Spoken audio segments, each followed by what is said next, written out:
Every adult thought they were protecting the school. Only the little girl knew the truth. The morning at St. Jude's Elementary was a symphony of yellow buses and ringing bells, a place where safety was a promise built into the brick and mortar. To the faculty, Adrian Hale was a ghost in a crisp white shirt, a man who appeared at the edge of the playground, silent and immovable. He didn't look like a common threat. He looked like a statue dedicated to observation. But in the world of the shadows, the name Adrian Hale was merely a polished mask. Beneath the tailored sleeves and the quiet composure lived Kang Seojin, a name whispered with a shudder in the city's most dangerous districts. 7-year-old Jovie didn't care about his ink-covered arms or the cold precision in his eyes. To her, he was simply the mountain, a silent guardian in a world that felt increasingly loud. While the teachers saw a suspicious stranger and frantically called for backup, Jovie saw a sanctuary. She approached him with the effortless grace of a child, oblivious to the security guard charging across the grass or her teacher, Wendy, a striking black woman whose protective instincts were as sharp as her gaze. Wendy pointed him out with a trembling hand and a voice full of calculated alarm. She didn't know that by triggering that call, she was about to ignite a trial by fire that would force Adrian to drop his Western alias.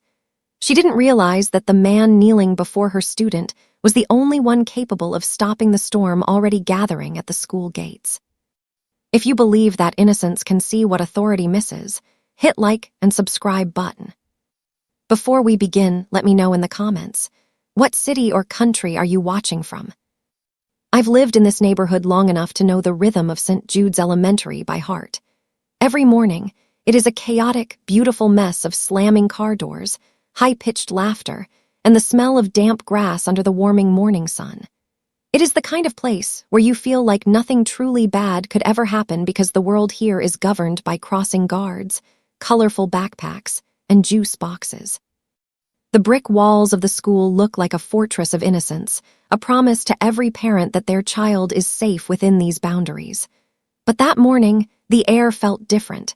It was subtle, the kind of shift you only notice if you are looking for it, and I found myself looking. I was sitting on my usual bench across from the main gate, just watching the predictable flow of the neighborhood, when I saw him. He didn't fit the landscape. He was leaning against the wrought iron fence near the old oak tree, dressed in a crisp white button-down shirt that looked far too expensive and tailored for a casual school drop-off. He was exceptionally handsome, but it was a cold, disciplined sort of beauty, like a statue carved from something hard and unforgiving. His sleeves were rolled up precisely to his mid-forearms, revealing dark, intricate ink that wrapped around his skin like climbing vines. In a town where most fathers wore wrinkled polos or gym gear, he was a jagged, sharp line in a world of soft curves. His name, I would later hear whispered in the faculty lounge and among the nervous huddles of parents, was Adrian Hale. He stood perfectly still, his eyes scanning the playground with a focus that felt incredibly heavy. It wasn't the distracted look of a parent checking for a lost lunchbox or a forgotten permission slip. It was the look of a man measuring the wind, calculating distances, and assessing vulnerabilities. He was a pillar of silence in the middle of all that suburban noise, and I couldn't help but wonder what a man like that was doing at a place like this. He looked like he belonged in a high-rise boardroom overlooking a global empire, or perhaps somewhere much darker. Then there was Jovie. She's one of those children who seems to carry her own light, moving through the world with a lack of social baggage that allows her to see through the walls adults spend lifetimes building. While the other children were busy chasing each other or trading stickers, she walked toward him with a strange, quiet purpose. She didn't hesitate. She didn't look at his ink-covered arms with fear or at his stern, composed face with caution. To her, he wasn't a mystery or a threat. To her, he was just a man by a tree. I watched, my heart fluttering with a sudden, inexplicable anxiety as she stopped right in front of him. She looked up, her small braids catching the morning light, and said something I couldn't hear. I expected him to walk away, to ignore her, or to look around for her parents with annoyance. Instead, he did something that surprised me to my core. He didn't move toward her, but he didn't retreat either. He lowered his gaze, and for a split second, the hardness in his expression cracked. It was a tiny flicker, a softening of the eyes that suggested he wasn't as untouchable as he appeared. He spoke to her, his voice a low, resonant baritone that carried across the lawn like a secret. Whatever he said made Jovie smile, a bright, wide-open expression of pure trust. I wasn't the only one watching this interaction with bated breath. From the school's main entrance, Wendy, the second-grade teacher, had gone completely still. Wendy is a striking woman, her dark skin radiant and her presence naturally commanding, but in that moment, her face was a mask of calculated unease. She was holding her silver whistle so tightly her knuckles were white against her palm. I've known Wendy for years. She is the heart of St. Jude's, the kind of person who sees a scraped knee or a hurt feeling before it even happens. She is the fierce protector of her students, a woman who has spent her life building this school into a sanctuary. I could see the alarm rising in her face as she tracked the stranger's every move. She saw a man who looked like he had stepped out of a different, more violent reality, standing far too close to one of her most vulnerable students. To Wendy, the contrast between Jovie's fragile innocence and this man's sharp, disciplined presence was a siren wailing in the silence. She didn't see the mountain Jovie saw. She saw a predator who had found a way past the gates. The scene was undeniably peaceful on the surface. The sun was warm, the birds were loud in the oak branches, and the girl was laughing at something the man had said. But there was a tension underneath it all that made my skin crawl. It felt like a prologue to a tragedy. I told myself I was being dramatic, that he was likely just a new neighbor or a distant relative. I wanted to believe that the world was as safe as the school's brick walls promised. But as Jovie reached out to touch a leaf caught on his sleeve, and Adrian, or whoever he truly was, stood there allowing it, I felt the first chill of a coming storm. The roles seemed so clearly defined in that moment: the protector, the teacher, the innocent child, and the mysterious stranger. I felt like I understood exactly what I was looking at. I thought I knew who was dangerous and who needed saving. I sat there on my bench, watching the security guard begin his slow, suspicious walk across the grass toward the oak tree, convinced that I was witnessing a simple story of a community protecting its own. I didn't realize that the man in the white shirt was the only thing standing between that playground and a world I couldn't even imagine. I didn't know that the Adrian I saw was just a polished mask, or that the truth was about to burn through everything we thought we knew about safety. The bell rang with a final, jarring resonance, and the playground emptied like a theater after the curtain falls. I watched as Adrian Hale moved toward his black sedan with a terrifyingly efficient calm. There was something about the way he closed his car door, not a slam, but a soft, mechanical click, that made me feel like he was locking the rest of the world out. As the car vanished into the city traffic, I looked back at the school. Wendy was still standing on the stairs, her eyes fixed on the empty spot by the tree. She looked like a woman who had just realized that the fortress she spent years building was made of glass. By the following morning, the story of the man by the tree had traveled through the neighborhood like a wildfire in a dry canyon. By 8 o'clock, the parent drop-off line was a gauntlet of hushed whispers and darting eyes.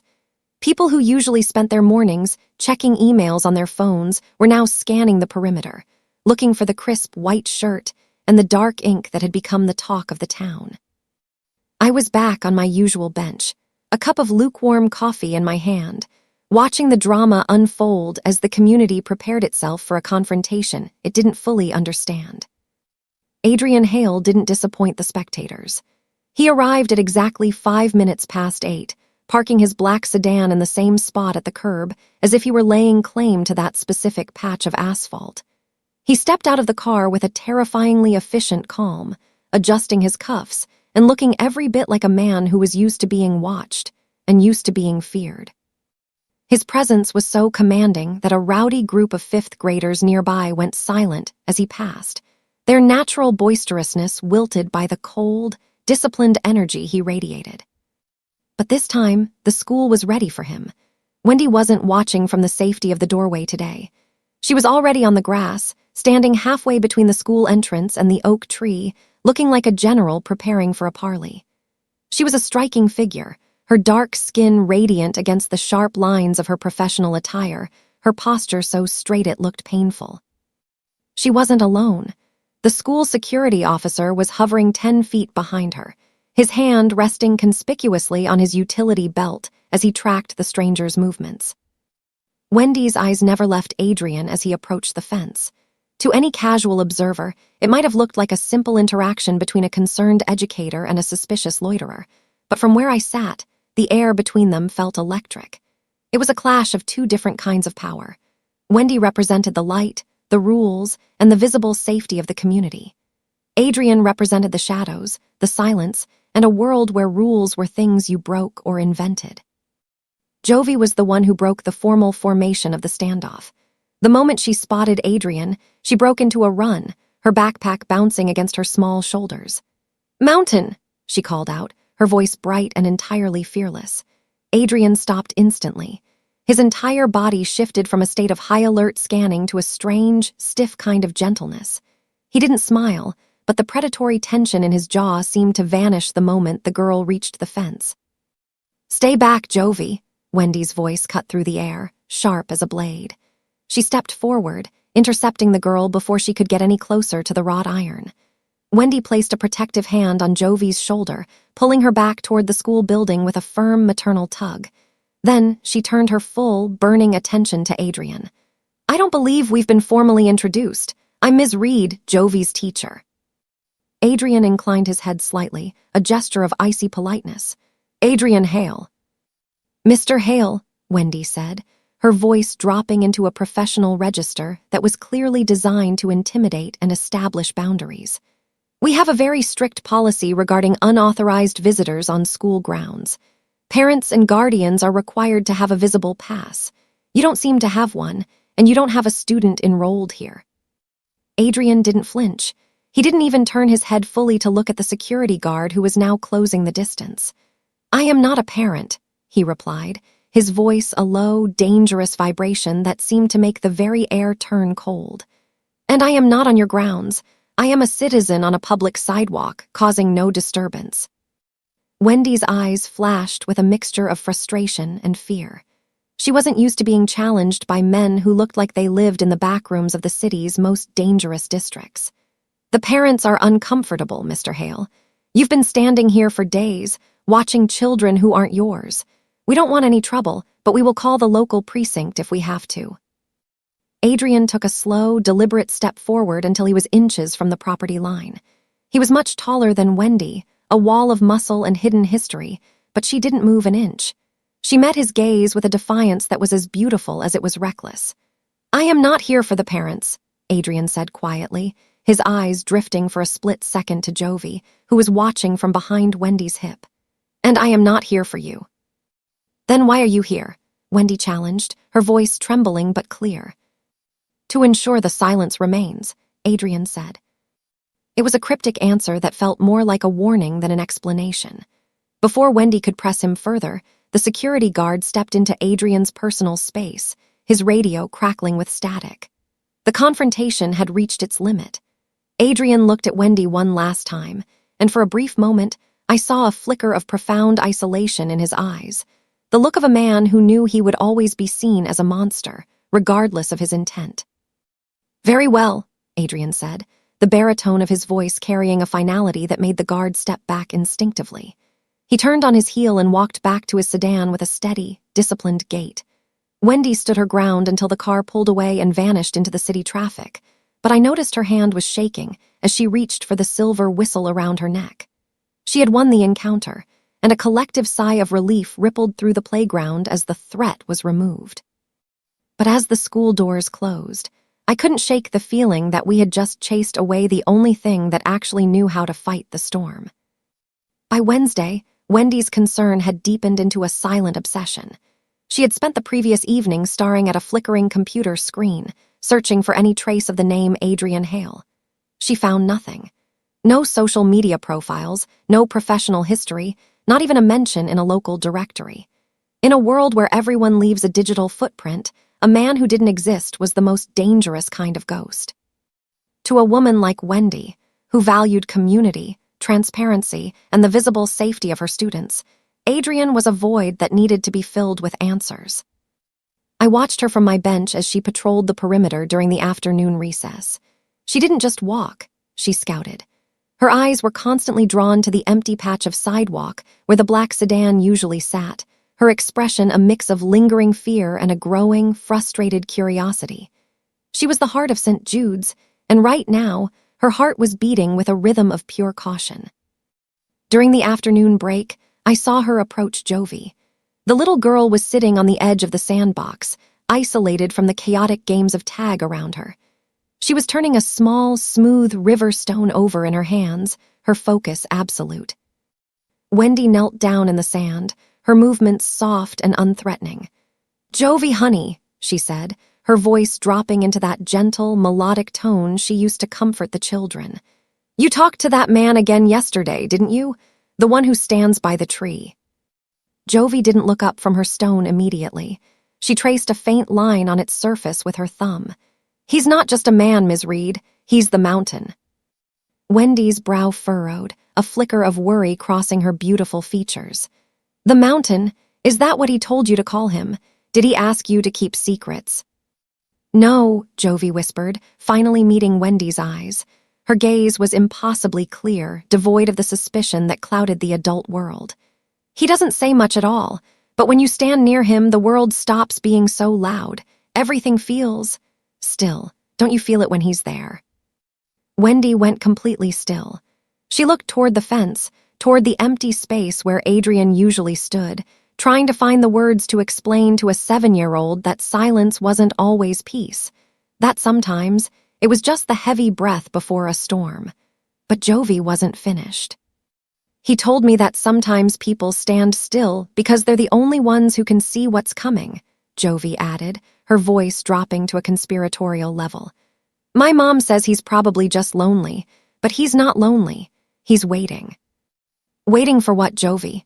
Wendy asked, her heart clearly skipping a beat. "The truth," Jovie said simply, before standing up and dusting the sand from her uniform. The conversation was interrupted by the sharp, familiar blast of Wendy's silver whistle, signaling the end of recess.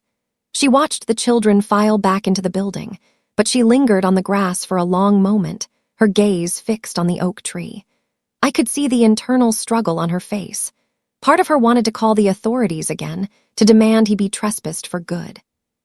But another part of her, the part that saw the strange, respectful way he had knelt before Jovie, was beginning to doubt her own narrative.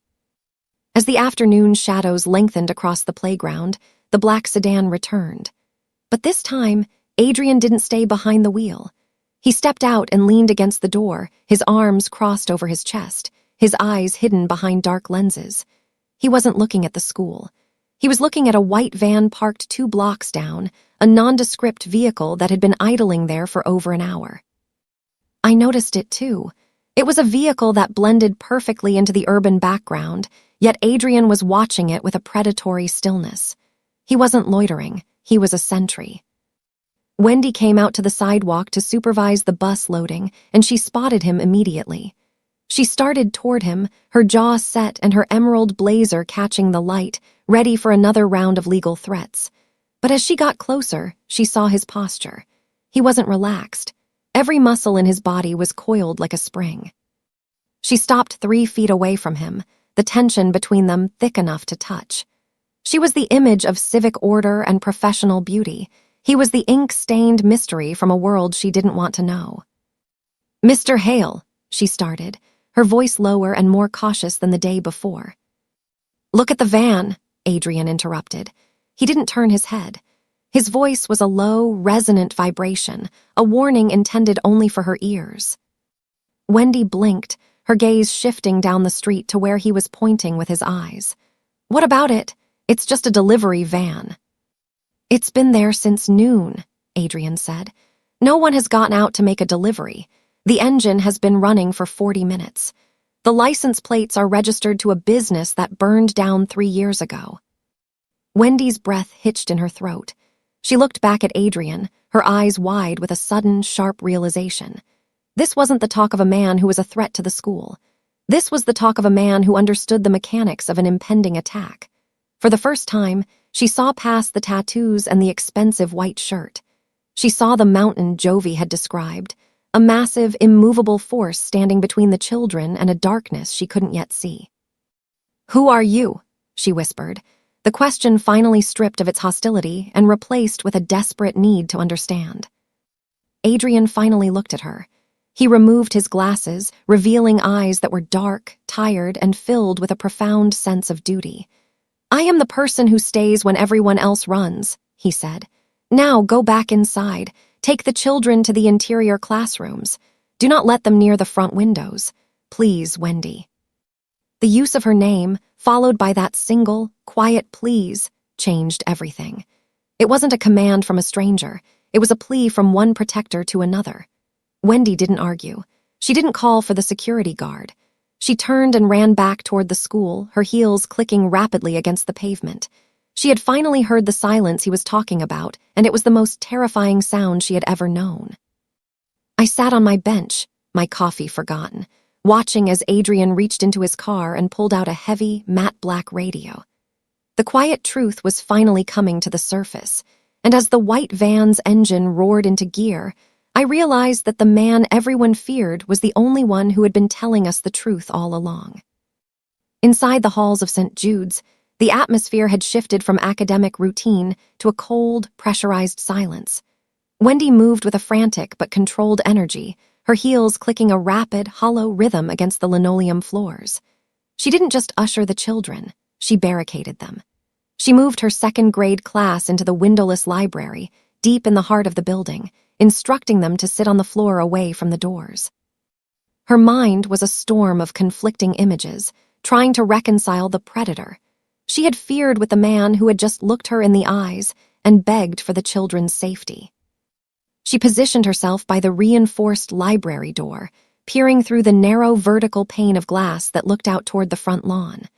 Outside, the world was still bathed in the bright, deceptive glow of the afternoon sun. Adrian hadn't moved. He stood like a lightning rod in his pristine white shirt, his back to the school, and his focus locked on the white van that was now creeping closer to the curb. "Ms. Reed," Jovie's voice was small, cutting through the heavy quiet of the library. Wendy turned, forcing her face into a mask of calm she didn't feel. She knelt down, placing a hand on Jovie's shoulder. "Yes, Jovie." "The mountain is standing very still," the girl whispered, her eyes wide. "Is he fighting the storm now?" Wendy looked back out the window. She saw the white van come to a sharp, aggressive halt. "I think he's making sure the storm doesn't reach us," Wendy replied, her voice barely audible. Outside, the first crack in the suburban peace finally shattered. The side doors of the white van slid open with a heavy, mechanical hiss. 3 men stepped out. They weren't the neighborhood's typical troublemakers. They moved with a terrifying, military precision. They were dressed in dark, tactical gear, their faces obscured by balaclavas, their eyes cold and hollow. They didn't look at the school building, they looked at Adrian. I watched from my bench, frozen in place. This wasn't a random act of violence. This was an extraction. They headed straight for the school gate, their intent written in every disciplined stride. Adrian didn't reach for a weapon. He didn't scream for the security guard, who was currently frozen in shock near the fountain. Adrian simply stepped into the center of the walkway, his feet planted wide, blocking the only entrance. The lead man in the balaclava stopped 5 feet away, his hand hovering near a holstered weapon. "Step aside, Seojin," the man growled. The name hit the air like a physical blow. It wasn't Adrian. It was a name that carried the weight of a different life, a different world. Adrian's posture didn't change, but his eyes turned into something sub-zero. "You're off course," he said, his voice carrying that same resonant, terrifying calm. "There is nothing for you here but the end of your lives." "The chairman wants the girl," the man replied. "And he wants you back in the city. Don't make this a massacre in front of a school." At the mention of the girl, Wendy, watching from the door, felt the world tilt on its axis. They weren't here for the school or the community. They were here specifically for Jovie. She looked at the little girl sitting quietly in the library and then back at the man in the white shirt. Everything clicked into place with a sickening thud. Adrian wasn't a stranger watching a school. He was a guardian watching a target. "You will not touch the child," Adrian said, his voice dropping an octave into a register of pure, lethal authority. The lead man laughed, a dry, metallic sound. "There are 3 of us, Seojin. You've been soft for too long. Playing house in the suburbs has made you forget who you are." Adrian took a slow, deep breath, and for the first time I saw him move with lethal intent.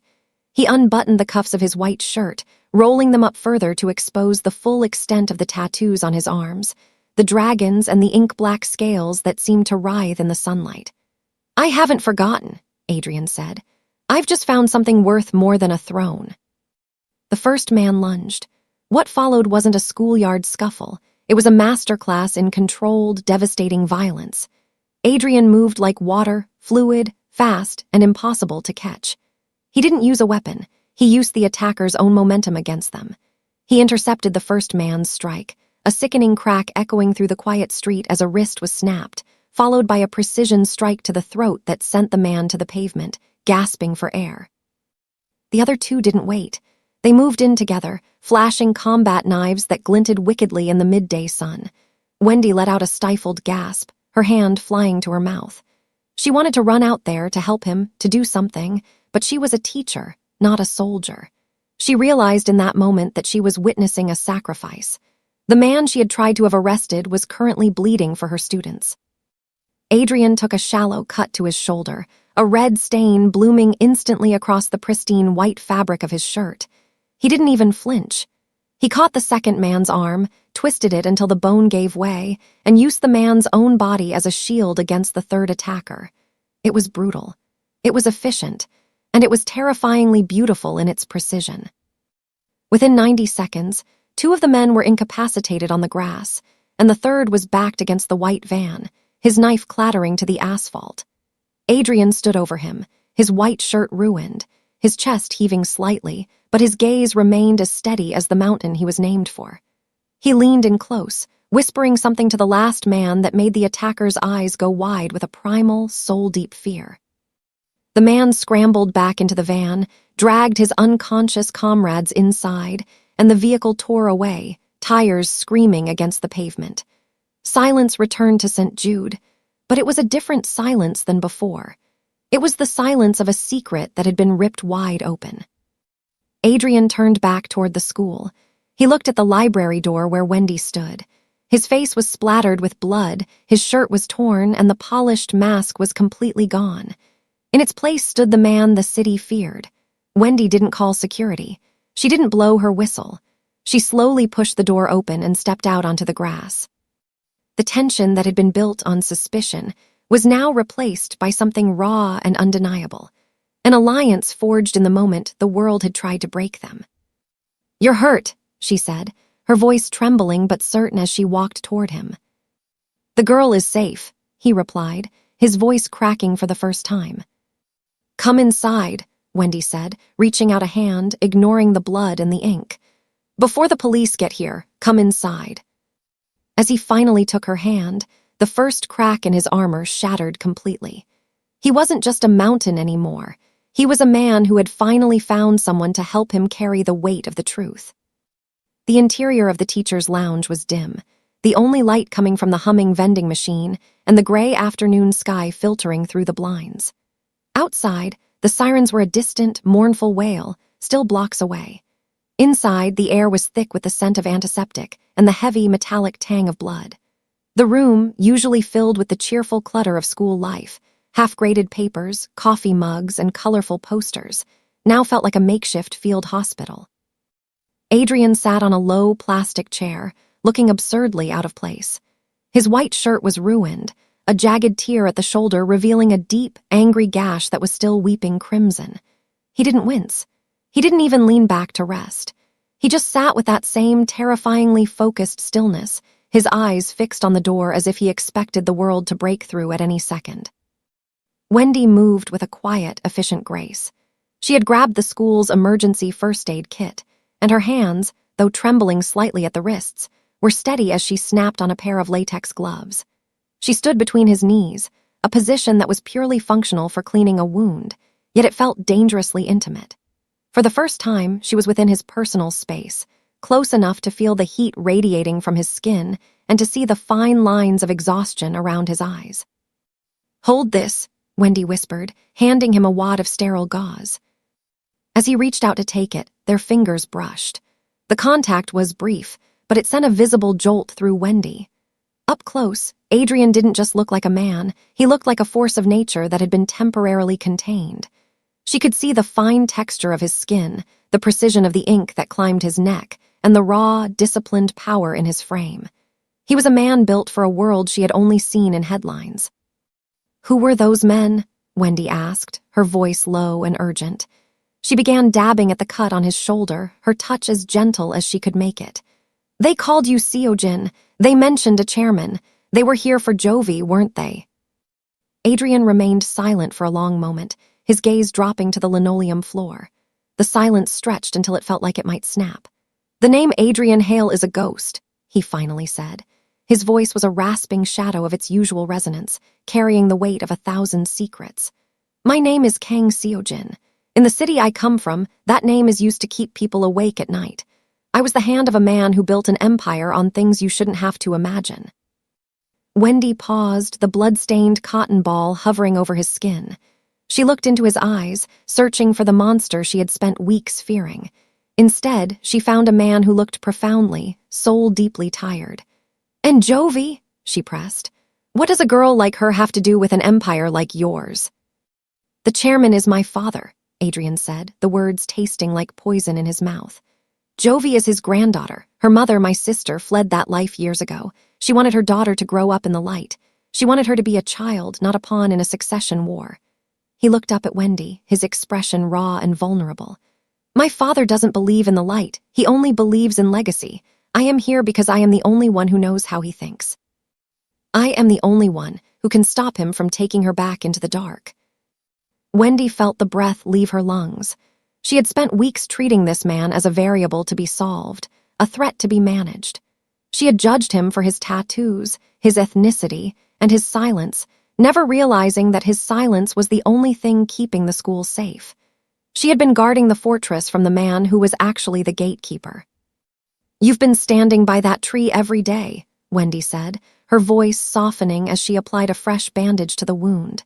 "You weren't watching us. You were waiting for them." "I hoped they wouldn't come," Adrian replied.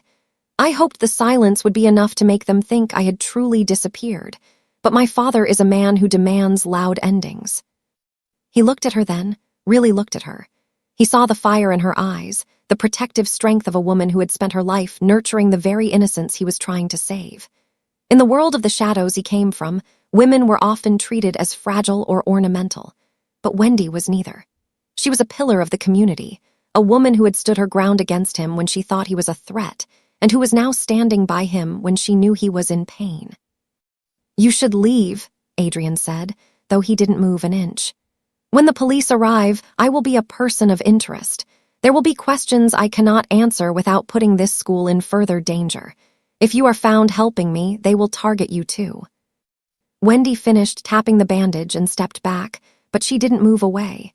She peeled off the gloves, her dark eyes never leaving his. The tension between them had shifted. It was no longer built on suspicion or friction. It was a connection born from the realization that they were both guardians of the same small, precious flame. "I'm not a witness, Seojin," she said, using his real name for the first time. The sound of it made his breath hitch. "I'm the teacher, and in this school we don't leave people behind, especially not the ones who bleed to keep our children safe." The air in the lounge felt thick, charged with an undeniable magnetism. It wasn't a romance of words or flowers. It was an alliance forged in blood and truth. Wendy reached out, her hand resting briefly, firmly, on his uninjured shoulder. It was a gesture of solidarity, a promise that he wasn't standing alone against the storm anymore. "Thank you, Wendy," he said. "Don't thank me yet," she replied, a small, grim smile touching her lips as the blue and red lights of the police cruisers began to pulse against the blinds. "The police are at the gate. We have 3 minutes to decide exactly what story we're telling them to keep you out of a cell and Jovie out of a van. Let's get to work." The flashing lights of the patrol cars cast rhythmic pulses of blue and red against the walls of the teacher's lounge, turning the quiet sanctuary into a surreal crime scene. Outside, the neighborhood was in an uproar. Parents had been diverted to a secondary pickup location, and the air was thick with the frantic energy of a community that had just seen its illusion of safety shattered. Inside, The air was still, heavy with the weight of the story Wendy and Adrian were about to tell. Wendy stood by the door, watching as two officers stepped onto the school porch. She turned back to Adrian. He had draped his ruined white shirt over his shoulders to hide the blood-soaked bandage, but there was no hiding the intensity in his eyes. He looked like a caged predator, stripped of his anonymity and forced into the light.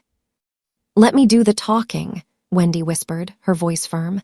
"In their eyes, I am the reliable faculty member and you are the suspicious outsider. If you speak, they'll see the warrior. If I speak, they'll see the hero." Adrian nodded once, a sharp, minimal movement. He understood the tactical advantage of her position. For a man who had spent his life controlling every variable, surrendering his narrative to Wendy was perhaps the greatest act of trust he had ever performed. The door opened, and Officer Miller, the school's regular guard, walked in with two local detectives. Miller looked pale, his hands still trembling as he pointed toward Adrian. "That's him. That's the one who was in the middle of it. He took them down like it was nothing." One of the detectives, a graying man with a cynical set to his jaw, stepped forward. He looked at Adrian's tattoos, then at the blood on the floor. "Mr. Hale, I presume? You've got a lot of explaining to do. We found a van abandoned 3 blocks away with enough DNA in the back to suggest a small war took place on this lawn." Wendy stepped into the detective's line of sight, her presence radiant and unyielding. "Detective, my name is Wendy Reed. I'm the lead teacher for the 2nd grade, and I am the one who witnessed the entire event from the doorway." The detective shifted his gaze to her, his expression softening slightly but remaining professional. "Ms. Reed, we'll need your statement, but right now, we need to know why this man was engaged in a tactical brawl on school property." "He wasn't engaging in a brawl," Wendy said, her voice ringing with a conviction that surprised even Adrian. "He was preventing a kidnapping. Those men in the van attempted to take one of my students. Mr. Hale intercepted them. If he hadn't been standing there, we wouldn't be talking about an abandoned van. We'd be talking about a missing child." The room went silent. The weight of the word kidnapping changed the atmosphere instantly. The detectives looked at each other, then back at Adrian. "A kidnapping? Which student?" "Jovie," Wendy said, her heart aching as she spoke the name. "They went straight for her. Mr. Hale put himself between them and the gate. He didn't start the fight, detective. He ended it." For the next hour, Wendy navigated the interrogation with the skill of a seasoned diplomat. She didn't lie, but she carefully omitted the name Seojin. She painted Adrian as a private security consultant who had noticed the suspicious van days ago and had taken it upon himself to watch the school when the local authorities didn't take the threat seriously. She turned his loitering into a service and his violence into a necessity. Adrian watched her from the corner of the room, his dark eyes tracking her every movement. He saw the way she used her standing in the community to shield him. He saw the fire in her spirit, a protective energy that rivaled his own. To the police, it was a successful interrogation. To the neighborhood, it was a narrow escape. But to Adrian and Wendy, it was a false victory. The police eventually left, satisfied for the moment with the hero narrative Wendy had spun. They took Adrian's contact information, the fake address and phone number associated with the Adrian Hale identity, and told him not to leave town. As the last cruiser pulled away, the school fell into a hollow, ringing silence. Wendy collapsed into one of the lounge chairs, the adrenaline finally leaving her system. She looked at her hands, they were shaking. "We bought some time," she whispered. Adrian stood up and walked over to her. He didn't offer a hollow comfort. He knew the reality of their situation. "You shouldn't have done that, Wendy. By protecting me, you've made yourself part of my father's ledger. He doesn't just go after the targets he loses. He goes after the people who help them escape." Wendy looked up at him, her dark eyes flashing with a mix of exhaustion and defiance. "I'm a black woman in America, Seojin. I've been navigating dangerous ledgers my entire life. You think I'm afraid of a man I've never met just because he has an empire? He tried to take one of my kids. That makes it my war, too." Adrian looked at her, and for the first time, a genuine, lopsided smile touched his lips. It wasn't the smile of a ghost or a mask. It was the smile of a man who had found his equal. "The victory today was a lie," he said softly. "They'll be back, and next time they won't bring a van, they'll bring everything." "Then we'll be ready," Wendy replied, standing up to meet his gaze. The mountain and the teacher stood in the dim light of the lounge, two guardians from two different worlds, bound together by a lie they told the police and a truth they were only beginning to tell each other. The storm hadn't passed. It had only been pushed back to the horizon, gathering strength for the final strike. The night following the attack was not a night for sleep. It was a night for ghosts to walk. Adrian had not returned to the cold, clinical apartment he usually called home. Instead, he sat in the shadows of Wendy's small, warm living room. The air here smelled of vanilla and old books, a stark contrast to the sterile, blood-scented air of the teacher's lounge. Wendy sat across from him, her emerald blazer replaced by a soft sweater, her hair let down. The professional barrier had finally eroded, leaving only two people caught in the center of a storm. "You mentioned a chairman," Wendy said, her voice cutting through the steady ticking of the wall clock. "You mentioned your father. If we're going to survive the next 48 hours, I need to know exactly who we are fighting. No more metaphors, Seojin.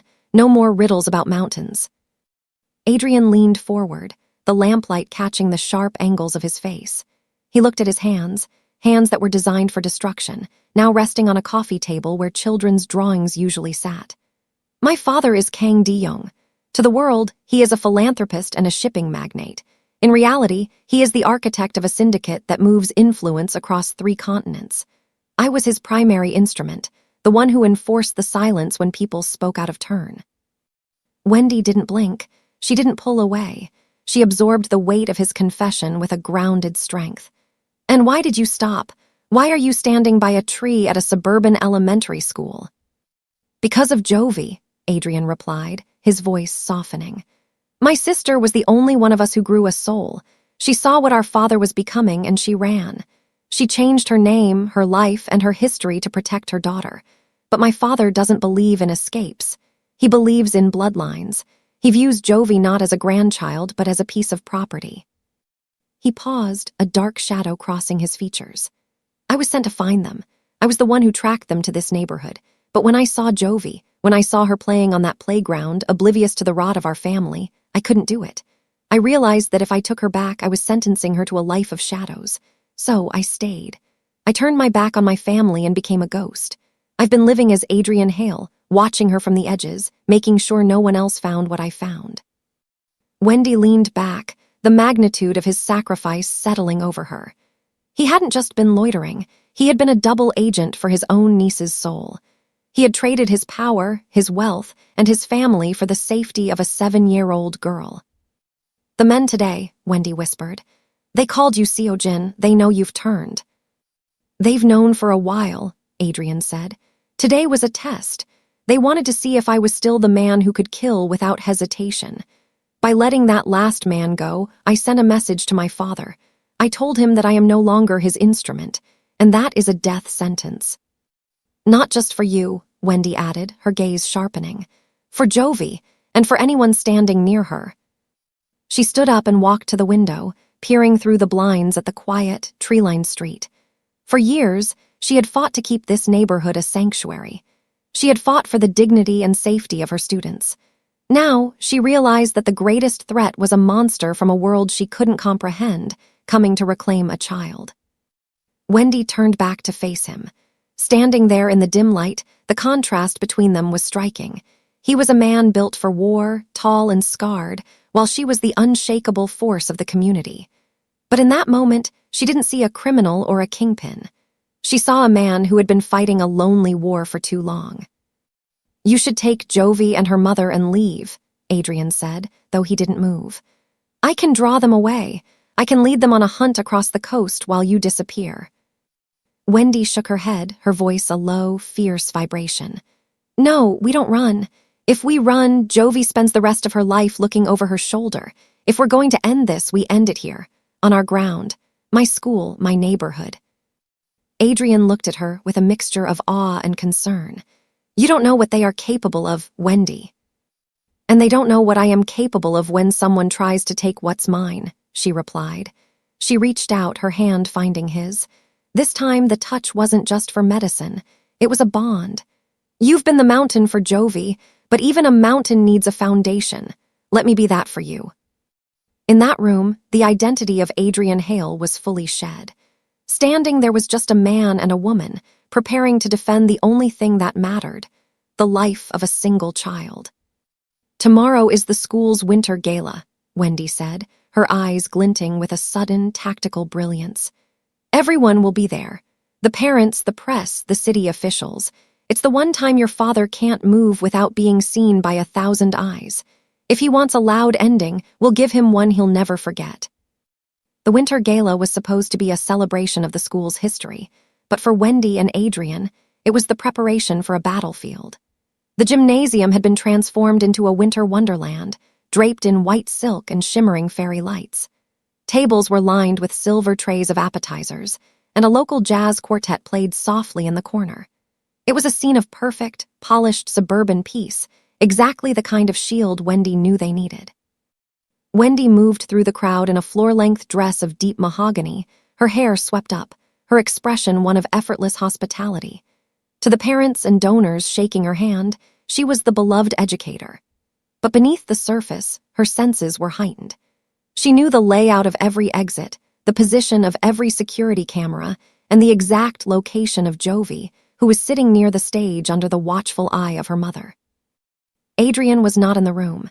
He was a shadow moving through the corridors of the school he had spent weeks studying from the outside. He was dressed in a dark suit that hid the fresh bandages on his shoulder, his earpiece a small, glinting dot in the dim light of the hallways. He wasn't looking for donors, he was looking for the breach. He knew his father's methods. The chairman wouldn't send a van this time. He would send the refined, the invisible, and the patient. Status! Adrian's voice crackled softly in Wendy's concealed earpiece. Wendy reached up, as if adjusting her earring. The mayor has arrived. The press is setting up near the podium. If they move now, it will be on the evening news before they reach the parking lot. They're already here, Adrian replied, his voice dropping to a dangerous whisper. South Corridor, 2 men in catering uniforms. They aren't carrying trays. They're carrying suppressed hardware. They're moving toward the kitchen service entrance that leads directly to the stage. Wendy felt a cold shiver trace her spine, but she didn't falter. She continued smiling at a group of parents, nodding as they praised the school's music program. Copy that. I'm moving toward Jovie. What's your position? I'm behind them, Adrian said. But they aren't the primary threat. Look at the VIP table near the stage. The man in the gray suit, sitting next to the school board president. Wendy's eyes drifted toward the front of the room. Sitting in a position of honor was an older man with silver hair and a face of aristocratic calm. He looked like any other wealthy benefactor, but the way the light caught his eyes reminded her of the predatory stillness she had first seen in Adrian. Is that him? Wendy whispered. The chairman himself, Adrian confirmed. He's not here to hide. He's here to claim what he thinks is his right in front of everyone. He thinks the crowd is his protection. He thinks I won't move against him while the world is watching. He's wrong, Wendy said, her voice hardening. He's in my house now. Wendy didn't wait for a reply. She began to move through the crowd with purpose. She didn't head for the exit. She headed straight for the VIP table. She knew that the only way to beat a man like Kang Di-young was to strip away his anonymity. She reached the table and leaned in, her smile radiant but her eyes like flint. Mr. Kang, Wendy said, her voice carrying just enough to be heard by the surrounding officials. We are so honored to have such a prominent philanthropist in our midst tonight. I was just telling the press that you might be interested in making a public statement about the importance of child safety in our community. The chairman looked up, his expression one of polite surprise. He saw a teacher, a woman of grace and authority, and for a split second he didn't recognize the trap. He saw a civilian. I am always happy to support the children, the chairman replied, his voice smooth and cultured. Wonderful, Wendy said, her hand resting firmly on the back of his chair. Because the local news crew is waiting for an interview, and I've invited the police chief to join us. It would be a shame if anything disruptive happened while you were in the spotlight. At that moment, the kitchen doors swung open. The two men Adrian had spotted stepped out, but they froze. They saw their leader surrounded by cameras, the mayor, and a woman who was looking directly at them with a gaze that said she knew exactly what was under their jackets.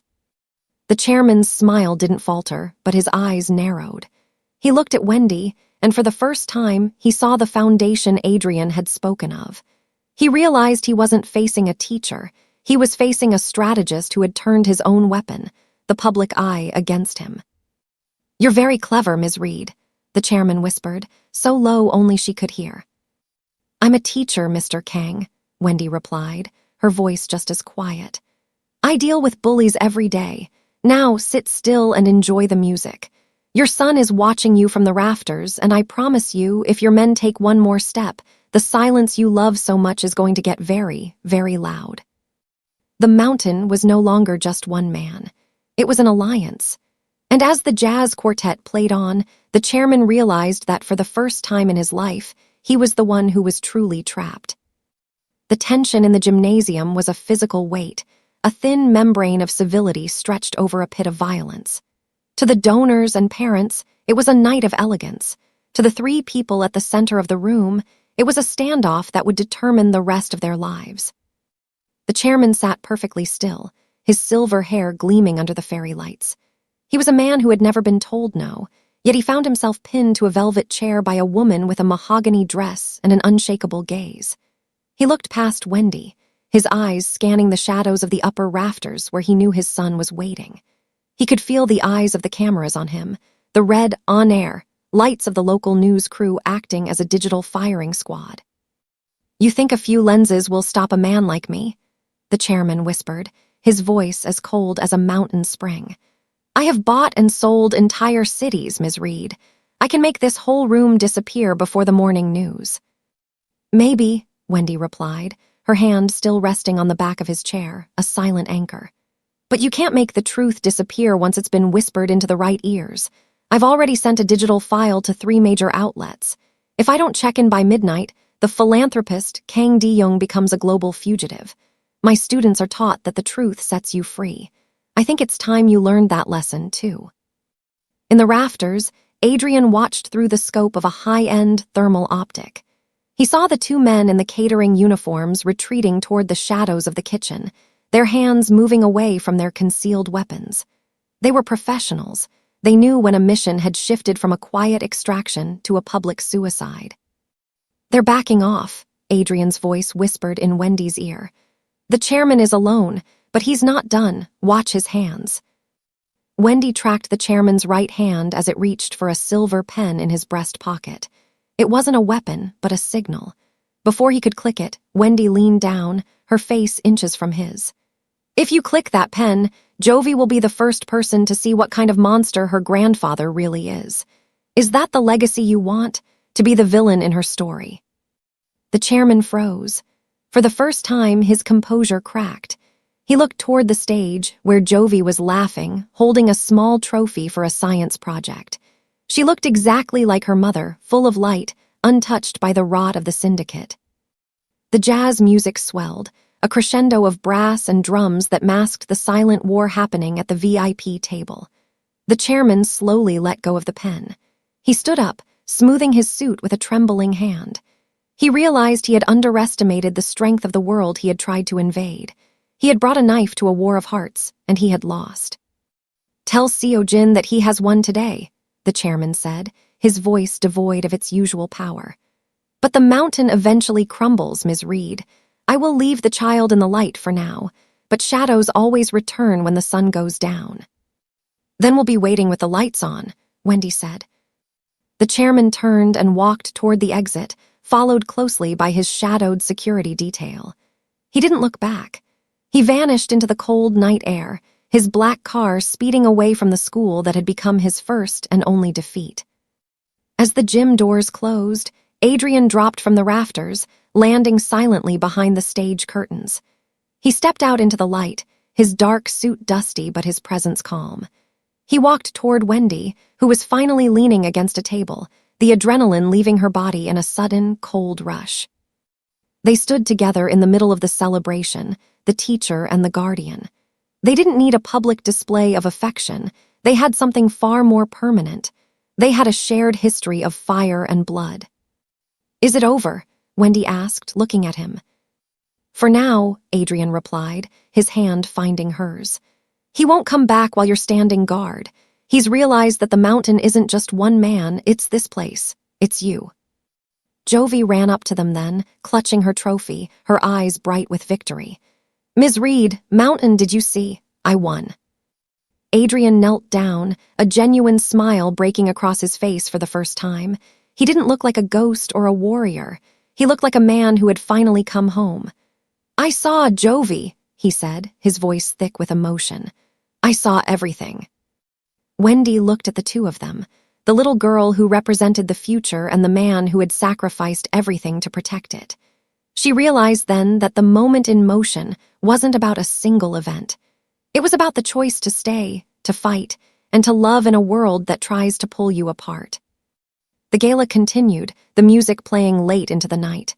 Outside, the black sedan was gone. The white van was a memory. And by the old oak tree, the silence was no longer heavy with a threat. It was finally, truly peaceful. The sun rose over St. Jude, with a clarity that felt earned. The frost on the playground equipment glistened like crushed diamonds, and the air was sharp, clean, and quiet. For the first time in weeks, the heavy, suffocating blanket of tension had lifted.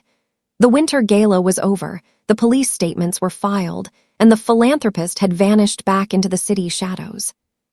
I sat on my usual bench, watching the neighborhood wake up. It looked the same as it always did, but I knew better.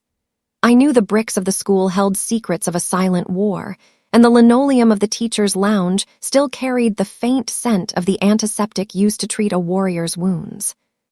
Wendy arrived early, as she always did. She parked her car and stepped out, looking refreshed in a thick wool coat the color of autumn leaves. She didn't look like a woman who had spent the night staring down a criminal empire. She looked like a teacher ready to start a new lesson.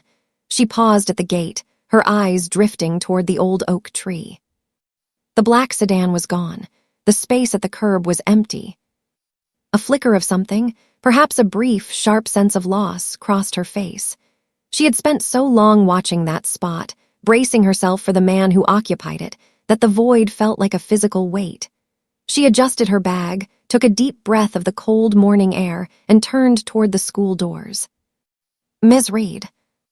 The voice was low, resonant, and unmistakably familiar. Wendy turned. Standing by the oak tree was a man she almost didn't recognize. He wasn't wearing the crisp, intimidating white shirt or the tailored suit of a shadow prince. He was wearing a simple charcoal hoodie and dark jeans. His sleeves were down, covering the ink on his arms, and his posture was relaxed, no longer coiled like a spring. Adrian walked toward her, his footsteps crunching softly on the frozen grass. He didn't stop at the property line this time. He walked right up to her, stopping in the space where the sunlight hit the playground. "You're late," Wendy said, a small, knowing smile playing on her lips. "I had to settle some affairs," Adrian replied. The Adrian Hale identity needed to be retired. It was too loud. Too many people knew the name. Wendy's smile faded slightly, her eyes searching his. "Does that mean you're leaving Seojin?" He looked at the school, then back at her. For the first time, his eyes weren't scanning for threats. They were just looking at her, taking in the strength and the warmth of the woman who had stood by him in the dark. "I thought about it," he said softly. "But then I realized that the mountain doesn't move just because the storm has passed. It stays to make sure the grass grows back." He reached into his pocket and pulled out a small, laminated card. He handed it to her. Wendy looked down and felt her heart skip a beat. It was an official school volunteer badge. It had his photo, the one where he looked slightly less like a ghost, and the name Adrian Kang. "I'm the new assistant coach for the youth soccer league," he said, a hint of dry wit in his voice. "And I believe I owe the library some volunteer hours for the mess I made in the lounge." Wendy laughed, a bright, melodic sound that seemed to chase away the last of the winter chill.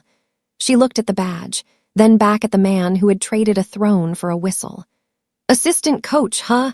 You know the kids are going to be harder to handle than your father's enforcers, right? I'm counting on it, Adrian said.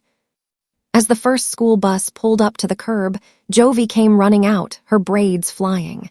She stopped when she saw the two of them standing together. She looked at Wendy, then at Adrian, and then at the badge clipped to his hoodie. "Are you staying, Mountain?" she asked, her voice filled with hope. Adrian knelt down, and this time he didn't hesitate to pull the little girl into a brief, protective hug. "I'm staying, Jovie. No more hiding." Wendy watched them, and I watched her. It wasn't a fairy tale ending. It was a real beginning. They were two people from different worlds who had found a common language in the safety of a child and the shared duty of protection. As the bell rang, signaling the start of a new day, Adrian stood up and walked Wendy toward the door. They weren't holding hands yet, but their shoulders brushed, a steady, grounding contact that spoke of 1,000 conversations yet to be had. The neighborhood returned to its rhythm. The crossing guards blew their whistles, the parents waved goodbye, and the sun climbed higher in the sky. But as I watched the man in the charcoal hoodie take his place by the playground, I knew that St. Jude was no longer just a school. It was a fortress, guarded by a teacher who feared nothing and a mountain that would never move again. The silence was finally, truly ours. Beneath the old oak tree, the shadows had finally found their peace. What began in suspicion ended in a bond forged by fire and faith. Together, they guarded the light they fought so hard to save. If you enjoyed this journey, subscribe for more stories where the shadows meet the light, and don't forget to tell us in the comments the city or country you're watching from.